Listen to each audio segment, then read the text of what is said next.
We are making Baba Ghanoush. Baba Ghanoush, it's eggplant. We cooked the eggplant yesterday with 2 onions and we let it dry. Very important, the eggplant to be dry when you make the Baba Ghanoush.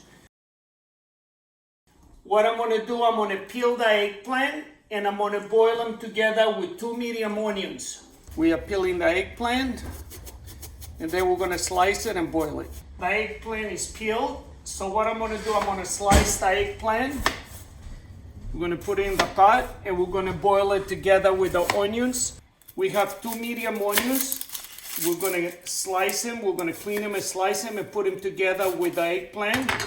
We're gonna add 1 tablespoon of salt, 1/4 of a cup of olive oil. We're gonna put water. We have the eggplant, the onions, the olive oil, the salt. We have the heat between medium and high. We're gonna put the lid on it and we're just gonna let it boil. We're gonna put in the food process. We have a special guest, Sanami.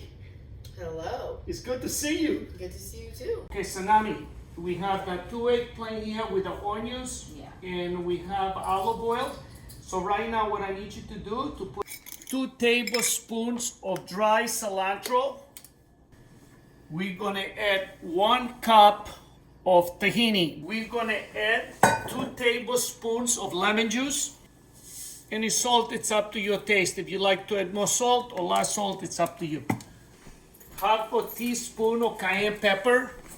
You can use jalapeno peppers or white pepper. I like the kick from the cayenne pepper. We have 4 garlic cloves fresh.